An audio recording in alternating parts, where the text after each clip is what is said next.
So today is part one of a two-part series entitled Mean People and What to Do About Them. Mean People and What to Do About Them. I thought about entitling this series Bad People and What to Do About Them, but we hesitate to call anybody bad. We say things like this, like, he's really not a bad person. Isn't this what we say? He's really not a bad person. He just does bad things, like a lot, which I think that's what it means to be a bad person. But so we're not gonna do bad person, we're gonna do mean person. We're gonna stick with mean people, and specifically, what should we do about the mean people in our lives? And by mean, I mean mean. These are the unpleasant people. These are the deceptive people.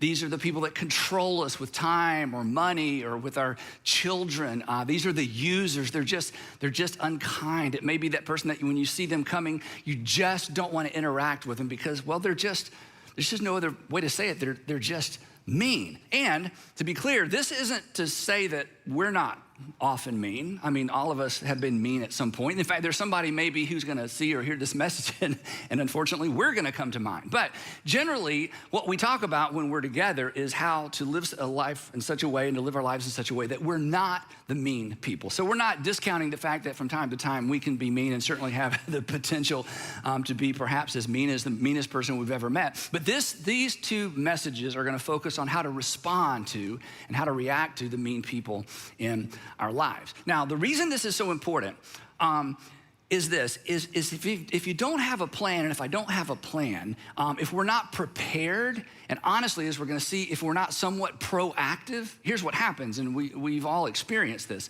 The mean people in our lives, ultimately they gain a measure of control over our lives. And before we know it, we're actually acting like they do. And it feels in the moment as if we have no choice. In fact, if somebody were to hear your story, or when you tell your story and you talk about how you've reacted to or responded to the person that, is mean to you, the person that hears your story is like, well, who could blame you? It's almost like you have no choice. And the reason it feels like we have no choice is this, that mean people, and we don't think in these terms when we're in the relationship, but mean people, without even meaning to, they just keep us off balance. We're just always off balance. We don't know what we're walking into. We don't know how to respond. They kind of lean left and we kind of lean right, because when we're off balance, what happens? We're forced to compensate. This is why in these relationships, you feel like you're not even yourself. In fact, somebody may have said to you, when you're around him, when you're around her, when you're together, I feel like you're not even yourself. Why? Because, well, when we're around these kinds of people, we are forced to compensate. If somebody walks up and pushes you off balance, everything in you, you compensate to regain your balance. But the problem with a mean person is it is virtually impossible to maintain and keep your balance. I'll give you a quick illustration. That actually is a long illustration I'm gonna try to keep short. When my mom, who died when she was 82, when my mom was in her late 30s, she met a young woman in her late 20s that she helped out, and they became lifelong friends. Her name was Alice, and Alice actually used to stay with me, with my sister and me, when my parents would go out of town. So I've known Alice basically my whole life. So then when my mom was in her 70s, and basically she couldn't drive anymore, and she really needed some help at home, Alice would actually drive 45 minutes from her home. Now, Alice is in her late 60s. She would drive from her home 45 minutes to my mom's home every single week to go through my mom's mail, pay my mom's bills, balance my mom's checkbook, and just answer any questions and just spend time with my mom, which I was so grateful for. So my mom invested in her. Now she's investing in my mom. And again, it took so much pressure off of me, so extraordinarily grateful. So as my mom near the end of her life, and as she was less and less able to take care of herself, Alice began to lose her sight. And before long, she couldn't drive any longer, and she was basically a shut-in in her own home. And then Sandra, my wife, began doing for Alice what Alice had done for my mom. She would drive over every single week, go through the mail, pay the bills, balance the checkbook, and just answer any questions that she had. And so she was kind of giving back based on what Alice had so graciously done for my mom. So as time goes by, it becomes clear to us that Alice can't stay in her house any longer because technically she was living alone. We'll come back to that in just a minute. And so Sandra convinced Alice that she needed to move to assisted living. Now, if anyone here has ever moved a parent or a spouse's parent to assisted living. It is so complicated, but it's even more complicated when we're trying to move somebody who is not a family member. So Sandra got an attorney. She became Alice's official legal power of attorney. And then she got another friend of Alice's to become Alice's physical or medical power of attorney. So there's kind of Team Alice, but because Alice had never married, she had no kids, she'd pretty much outlived almost all of her friends and certainly her parents and her brother and sister. And so she's alone in the world. And so, we're going to take care of Alice. So about 9 months before the process began to get her into assisted living. So the goal was get her in assisted living. In fact, Sandra found a place 2 miles from our house because we're committed to Alice for the rest of her life. She found this place, and Alice could almost afford it based with her pension and with her Social Security, but there was going to be a gap. So the goal is get her out, clean out her house, sell her stuff, sell the house. She had a little bit of equity, put the money in the bank, and we'll just go from there. So that's the plan. Very complicated, especially when you're not related to the person. Well, anyway, about 8 or 9 months before that process began, an old friend of Alice's showed up at her front door, a gentleman in his late 60s, keeping all this straight, and he said, Alice, I'm destitute. I don't have a place to live. I've been living in my car. It's getting cold. Would it be okay if I moved in with you for just a few months? Now, Alice had been warned, and later we were warned, that this guy's name is Roger, that if you let Roger move in, you're gonna have a difficult time getting Roger to move out. She had been told that, and she'd known him for a while, and somebody told us that when we heard about Roger moving in, but she allowed him to move into one of her spare bedrooms, and actually, honestly, he was pretty helpful because he could drive and he could take her to her doctor's visits. He would bring us the mail sometimes. He seemed like the nicest guy, and I couldn't imagine this was gonna be a problem. Besides, he knew we're gonna sell her house, and so if we sell her house, you'll probably have to move out by that point, right? So I felt like there was kind of a built-in deadline. This wouldn't be a problem. So sure enough, he was pretty helpful.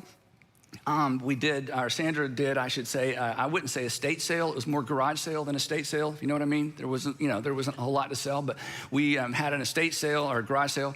Roger was actually helpful. He actually even bought some of her stuff to put in his storage unit that he said he had, which was great. Now, he wasn't paying any rent, wasn't paying any bills, wasn't buying any groceries. There was no cash outlay. He was living for free for all these months. And so we finally get Alice moved to this assisted living place close to us. That was, an event. We get the house cleaned out. We do this big garage sale. Sandra put signs out that the house is gonna go up for sale. And the real estate market right now is so hot. So she starts getting calls. So now she's gotta show the house, but now the house is completely empty. She sold everything and then threw everything else away. Just a mammoth, task if you've ever done that for someone. And so Sandra's, riding point on this whole process. And then we got to show the house. But the problem is there's, come see this house. It's completely empty except, oh yeah, don't go in that bedroom. There's an air mattress with some clothes in the closet and a computer on the floor. Don't mind the guy camping out in the house. So, it's going to be kind of hard to show this house, right? Well, so she starts showing the house. And so we're like, Roger, okay, thank you, you got to go. And he just ignores us. So Sandra gives him a deadline. He gives him 3 weeks by this date. He agreed that, hey, on that Monday, I'll be gone. Monday comes, Monday goes. He's still there. And it becomes apparent he's not moving out. In fact, because Alice isn't living in the house right now, Sandra shut off all the unnecessary utilities, including the television service, and she gets a bill from the television provider. She calls and says, no, I canceled that. And the person on the other end of the line said, well, somebody called and had it turned back on. And Roger had called the television provider and had the television service turned back on. And Sandra left the internet on because he said he needed internet. So this begins to escalate and escalate and escalate. So one night, and it's all we're thinking about and talking about. Every day I come home, I'm like, have you heard from Roger? Have you talked to Roger? Has Roger moved out? And we've got all these other people that are like, we got to get Roger out, but it's kind of resting on us. So we're sitting on the couch late one afternoon. Sandra calls Roger. I said, put it on, on speakerphone. And of course, I'm trying not to get involved because Sandra throughout the process has said, Andy, you cannot get involved because I wanted to get involved. And I only had one tool, I want to use my tool. And she's like, you can't use your tool. So they have this conversation, speakerphone. And he is so rude to Sandra. I've never heard anyone speak to my wife this way. I was so angry.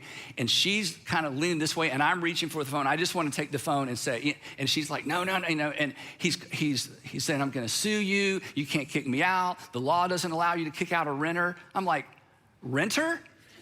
That assumes rent. I mean, this guy's paid nothing. He's taken advantage of an 80-year-old woman. We're trying to close her house so we can put money in the bank because there's a monthly gap between her pension and Social Security to stay in this assisted living place. And he is so rude to Sandra. Okay, this is how bad it gets. So we get a contract on the house. It's full price offer plus no contingencies. It's perfect. It's more money than we thought we could get for Alice's house, and she so desperately needs this money. And so Roger, you're gonna think I'm making this up. Roger finds out who the purchaser's agent is and goes to the office of the purchasing agent, the person representing the family buying the house, goes in and says, I need you to know this is gonna be a fraudulent closing. Yes, the woman who claims to have power of attorney over this old person has manipulated the old person to get power of attorney, and she has no legal right to do this, and I'm not moving out, and you need to be careful. And it's gonna ruin this closing that Sandra has worked so hard to get us to the finish line. We're almost there. So of course, the purchasing agent calls the seller's agent, Alice's agent, and all of a sudden we're about to lose this whole deal. Now, how do you think we responded to all this? I mean, what's our response? Well, you can imagine, because you can imagine your response. You know what we did? And this is kind of embarrassing, and I'm not even gonna give you the details, it's so embarrassing. We sat around day after day, night after night, coming up with the most devious, manipulative ways you can imagine to get Roger out of the house. I'm telling you, there were times we just listened to each other and think, who are we? Who have we become? We had a pesticide option I won't even go into, no lie. Then I said, you know what? I know some kind of other crazy people. We should just invite some other people to live in the house, live in Alice's house with Roger until he finally gets fed up and moves. There was the turn off the electricity and the water option, which we could have done because, Alice is paying bills there are others I won't even go into. But we realized what was happening. We're starting to become like Roger. We're becoming like him. We don't even like him. It was all we talked about, to the point, honestly. It was as if Roger had moved in with us, because it so focused our attention every single day. How do we get Roger out of the house before this closing? We couldn't even believe somebody would give us a contract, give Alice a contract on the house, because they'd never seen the house empty because there's a guy camping out in one of the bedrooms. Now, in part 2, I'm gonna come back and tell you how that story resolved. So, yeah, I know, okay, sorry to do that. But the point is simply this, and you know this. It is so difficult to be good to people who just aren't good, right? No matter what kind of faith you have, in the moment, it is so difficult to be kind to people who just, it seems like in their heart, they're just unkind or sensitive to people who are insensitive. The golden rule, it just doesn't seem to apply. The golden rule, do unto others as you would have others. What is it? Do unto you. And this is great until somebody mistreats you. And it's great until somebody mistreats me or mistreats somebody that I love. And for me, in this particular story, it's a double-edged sword, because I loved Alice and I wanted us to help Alice, but I was watching my wife be mistreated at the same time, and I'm supposed to do unto Roger as I would have Roger do unto me. And suddenly the golden rule is out the window. Now it's the iron rule. I just made this up, but you understand the iron rule. It's do unto others as they have done unto you, right? And this doesn't only feel natural. It doesn't only just feel natural to treat people the way they've treated us. In the moment, it just seems right. It just seems fair. And in fact, if I were to go into detail about some of these crazy ideas we had to get Roger out of the house, after hearing just the part of the story I've told you, you would be like, well, yeah. I mean, why wouldn't you do all that? It just seems right. It seems fair. It seems just. It seems even. And then there's this, and maybe this is a little close to home, because maybe this is part of your story, or maybe part of your story growing up, or maybe it's part of the story of your first marriage. When we're mistreated in a relationship and we feel powerless to do anything about it, again, we're off balance, we compensate, But sometimes we compensate not in the relationship with the person that threw us off balance. You've seen this happen. We compensate in another relationship. We compensate somewhere or with somebody else. I'll take it out on you because I can't take it out on him. I can't take it out on her. I can't get back at them. I can't go back into the office and take it out on the people that mistreated me at work. But I've got all this energy, I'm off balance. And then it's due unto others. It's due unto others as someone else has done unto you. So round and round and round it goes. And you know what? We've all been there at some level. Maybe not a big level, but at some level, we've all, been a part of this dynamic. So here's the question. Here's what we're talking about. What do we do? I mean, what do you do about the mean people? Maybe it was your ex. Maybe it's a neighbor. Maybe it's a boss, a sister-in-law. And there's just no way to extricate yourself from the relationship because of the nature of the relationship, but they're just mean. And it's fun, I'll admit it, it's fun to daydream about getting even. But the problem, of course, is, and you know this, is that getting even makes us even. Getting even makes us even with someone that we don't even like. It makes us like someone that we dislike. So what do? You can't ignore them, right? That's impossible. And if you ignore them, you know what they do, right? They just keep chipping away. And eventually we break and we react. And then it's like we've given them even more power over us. So ignoring them isn't the way forward. And getting even isn't the way forward. But fortunately, there's a third option. It's a third option that it's not intuitive. It's a third option that actually decreases their power over us. And honestly, it's the third option that allows us to guard and protect our hearts. And it positions us, when this is said and done, to tell a much better story. Of course, the way forward is taught and modeled by Jesus, but it's also modeled in the Old Testament by a relatively unknown individual whose life intersects with the life of David. Now, many of us, if you grew up around church or in church, are familiar with who King David was. But this event doesn't take place when he's King David or even Shepherd Boy David. This event takes place when he is fugitive David. After David, as a teenager, killed Goliath, you remember that story, he becomes a hero, a national hero in Israel, in ancient Israel. And so King Saul, the king at the time, draws him in close because David's a leader, he's a national hero. You want to keep your friends close, you want to keep your potential rivals even closer. And then King Saul gets word that some rogue prophet has gone to David's home as a little boy and anointed David to be the next king of Israel. Now, this is a real problem if you're already the king, because not only do you want to finish out your years as king, you want your son, in his case, Jonathan, to become the next king. So this is now this is messing with this dynasty. So King Saul tries to kill David. David escapes. He becomes a fugitive. He's living out in the wilderness. He's had to leave his family over time because he's a leader. He attracts other men like him, other angry, mistreated outlaws. Before long, he has his own little miniature army of about 600 men, plus their wives and all their stuff. And they're outcast from society. They have no place to call home. And they're all angry because each of them have their own story of being mistreated and the injustice that had happened under King Saul. So, and David's got all this anger and all this frustration. And of course, like any of us, he's looking for a place to sort of take it out, somebody to take it out on, because King Saul is untouchable. And in this story, he finally finds a victim, and that's where the story picks up. So I'll read part of the story, and then we're gonna stop in the middle, pick it up next time. So here's what happens. A certain man, this is in 1 Samuel 25, and Samuel is essentially David's biographer in a sense. A certain man in Mon, who had property there in Carmel, was very wealthy. He had 1,000 goats. You know, and you read this in ancient times, it's like, for us, it's like, what would you do with 1,000 goats? Anyway, so he had 1,000 goats. He had garages full of cars. Think of it that way. He had 3,000 sheep, which he was shearing in Carmel, and his name was Nabal. Now, sheep shearing season in ancient times, this is when wealthy people found out how much wealthier they had just become. This was like, it's like a financial report, an annual financial report. He's about to find out how much wealthier he just became based on how many sheep were actually alive to be sheared and the product they had as a result that they could then sell. So this is a good day. This is a great day for him. He's about, again, the rich just get richer. He's about to find out how much profit he turned. So the story continues. His name was Nabal, and his wife's name was Abigail.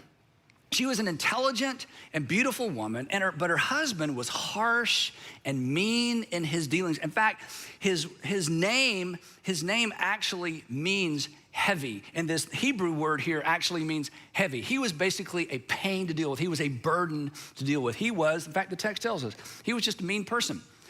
Text continues, while David and his men were in the wilderness, he heard that Nabal was shearing sheep. So he's like, hey, this rich guy's about to get richer. So he sent 10 of his young men, and he said to them, I want you to give Nabal a message. Go up to Nabal at Carmel and greet him in my name. So when you show up, let everybody know you're coming in David's name, and say to him, greet him this way. Say, long life to you, Nabal, good health to you and your household, and good health to all that is yours. This was a formal, ancient greeting that basically said, I come in peace. And then make sure you give him the message, and here's the message. When your shepherds were with us, we did not mistreat them. The whole time they were at Carmel, nothing of theirs went missing. In other words, while your shepherds were out watching over their flocks by night, night after night after night during that season, our men were all around them all the time, and we never stole anything. So there's a sense in which your profit is due in part to our protection. Not only did we not allow our men to steal anything from you, we didn't allow the other rogues in the area to steal anything from you as well. And he said, and if you don't take my word for it, the message continues this way. Ask your own servants, and they'll tell you. Therefore, be favorable toward my men, since we come at a festive time. And please, if you would, please give your servants and your son David whatever you can find for them. In other words, you're gonna have extra. We kind of helped you create that extra. If you wouldn't mind sharing with us, that would be great. So when David's men arrived, they went to Carmel. When they arrived, they gave Nabal this message in David's name. And then they waited. And they waited, and they waited, because Nabal was making them wait. Now, while they're waiting on Nabal, I just want to say a word about David.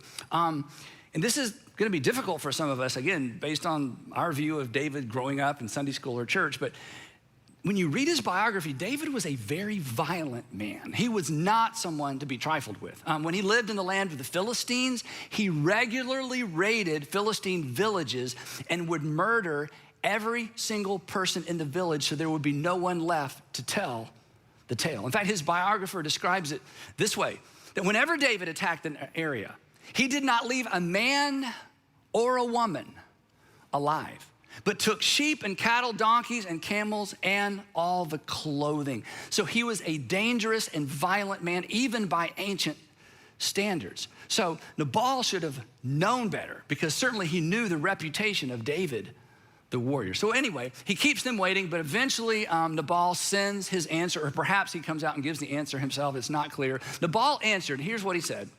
Nabal answered David's servants, who is this David? You come in David's name. Who is David? Who is this son of Jesse? So he knew who David was, but he's like, you know what? Yeah, we've heard of David, and you think he's such a big deal. He's not such a big deal. Who is this guy? Hey, come on. He's just one of many. Many servants are breaking away from their masters these days. Your master is a nobody. Your master is an outlaw. I didn't ask for his help. I didn't need his help. I don't owe him anything. So no, I'm not going to share with David and his band of merry men. You are dismissed. Why? He says, why? Why should I take my bread and water and the meat I have slaughtered from my shearers and give it to men coming from, where did you come from again? So no, you're dismissed. So David's men turned around and they went back, and when they arrived, they repeated every word. And then David said to his men, oh, well, it was worth a try. No, David actually said to his men, each of you strap on your sword. So they did. And then an interesting detail in the text, and David strapped his on as well. In other words, you mess with me and you will see. You mess with me and you will pay. Now, there's a reason, I think, why the author highlights David arming himself with his sword, because David's sword was like no other sword. David's sword was actually a reminder that he did not need to return evil for evil. David's sword was actually a reminder that he did not need to take matters into his own hands. In fact, I'm just curious, do you know where David got his sword? Anybody? Goliath, that's right. He got a sword from Goliath. So Goliath's sword is a visual aid of God's promise of protection and provision to David. God had chosen him. God had raised him up as a teenager. God had anointed him as king. He did not need to take matters into his own hands. Of anybody on the planet at that time, David was the one person who could turn to God for help, and God would in fact intervene on his behalf. But David is hurt. David's angry. And he can't see any of that. To him, it's just an oversized sword. The story that goes with the sword, he's forgotten the story. He's forgotten God's provision because he's so angry and he's so hurt. And he redirects his frustration with King Saul, who's untouchable, toward Nabal. So about 400 men, this is amazing, about 400 men went up with David. 400 men. Okay, this was an overreaction of epic proportion. This was going to be a massacre. We've all heard that hurt people hurt people. This is a case of hunted people hunt people. So he sets out. And it's so interesting because the biographer, once again, lets us get inside David's head. He begins internally to build up a head of steam, to build his case. He's going to build a case to justify what he's not 100% sure he should be doing. You ever do that? You're kind of driving home and you're kind of building up a head of steam. You're practicing your script, or you're driving to work, or you're thinking about that afternoon when you see him or you see her. We have those imaginary conversations, at least I do. In my imaginary conversations, I think I've told you this before, when I have an imaginary conversation with people, they're spectators, listening to me give this person a piece of my mind, and then I have like this incredible one-liner, and the person who's my enemy, they're like, oh, you're right, your logic is unassailable, and they just kind of melt off into the distance, and everybody's like, Andy, and it's not quite like that. But anyway, you have those conversations in your head where you're just gonna say just the right thing, and then you're gonna win, Hey, Andy, I got an idea. I think this was Sandra's idea. Hey, let's go into the house when Roger's not there and slice his air mattress, fold it up, put it on the street with his clothes and his computer and change the locks. It might have been my idea. Anyway, you just visualize, what can we do to get back at this person that has done so much to us? In fact, here's what the biographer says, that David had just said to his guys, it's been useless, all my watching over this fellow's property, kind of building up his case, in the wilderness so that nothing of his was missing. All this I've done for him. Think of all the things I've done for him. Think of all the nights we stayed up. Think of all the things we could have stolen. Think of how wealthy we could already be. But what has he done? He has paid me back evil for good. Then he invites God into the equation. May God deal with me, be it ever so severely, if by morning I leave one male of all who belong to him alive. In other words, I'm gonna murder him, I'm gonna kill his male servants, and I'm gonna kill his sons. That'll teach him to treat me this way. So we're gonna pause the story there, but here's what we have so far. We got two characters. We have two responses, and we have no hero, right? We have Nabal, we have David, evil for good. David did good, he responded with evil. David, who's about to do evil for evil. Nabal is somewhat maniacal, and David is about to be predictable. Who could blame him for what he's about to do? And sometimes, again, it just seems like evil for evil is the only option. Turns out, as I said earlier, it's not. There's a third option. We're gonna talk about that in part 2. But here's what I want you to do between now and part 2. I wanna give you 4 questions to think about.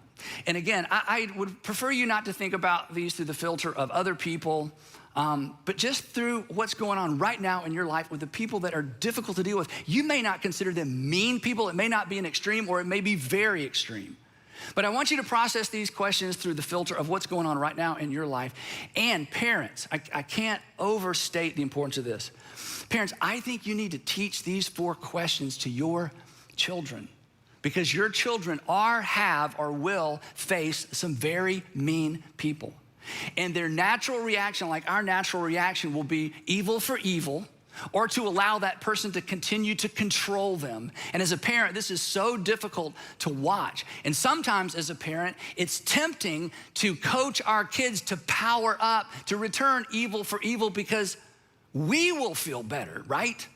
See, these are 4 questions for us. These are 4 questions for our kids. Question number 1 is this: do you want to be even with someone you don't even like?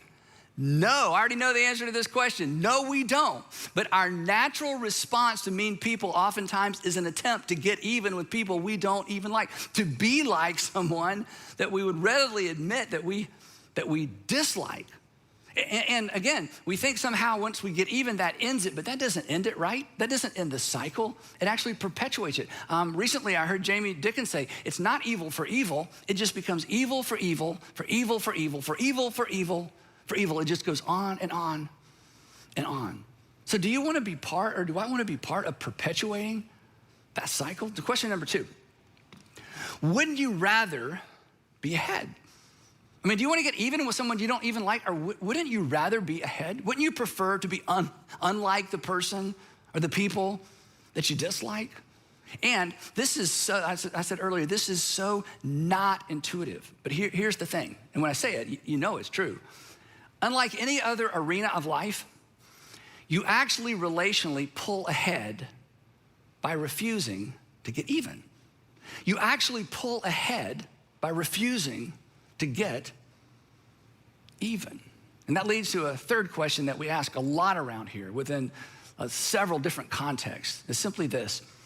In fact, this is third question. Don't miss next time, because this third question is a question that the character that we will introduce next time actually baits David into asking about his own future. And the third question is this: when this is nothing more than a story you tell, what story do you want to tell? When your response to this current relationship is nothing more than a story you tell, what story do you want to tell? Do you want to tell the story that I ended up just like the person that I disliked because I allowed them to infuriate me into acting just like them? It's not a good story. It's not the story that any of us want to tell. And then the fourth question is the on-ramp to the solution. The fourth question is the on-ramp to pulling ahead. And the fourth question sets us up and puts us in this uncomfortable space that we know we probably should step into. And if you're a Jesus follower, if you're a Christian, you know with certainty you've been called to step into. But it's so uncomfortable. The fourth question is this: what would it look like? And you don't have to commit to this. You just have to have an internal conversation. What would it look like to return good for evil? Not just refuse to react or to react in like kind, but to be kind. Not just refuse to be bad, but to take seriously the words of Jesus, because he was so direct about this. I mean, a lot of things Jesus said we have a hard time figuring out. This is too clear. He said, I want you to do good to those who mistreat you. Don't just put up with them. Don't just forgive them. Don't just ignore them. Don't just try not to be like them. Jesus says, nope, that's not enough. I want you to think through how to do good to those who mistreat you. Because Jesus knew that doing good to people who have not been good to us is ultimately what frees us, what protects our heart. Getting even is natural. It's predictable. Jesus has invited us to be unpredictable. Jesus has invited us to do something extraordinary. It's as if he's saying, don't be predictable. Don't write a predictable story. Write a remarkable story. Write that story that's worth telling. And what will determine whether or not that story is worth telling is not what the other person does, because you have no control over that. It is 100% right here in our decision whether or not to respond either in like kind or to be kind, to do good for those who have mistreated us. Remarkable begins with an honest answer to this question. What would it look like? What would it look like to return good for evil? What would it look like to do good to the person who has mistreated you? because you don't pull ahead by attempting to get even. And we will pick it up right there next time in part 2 of Mean People.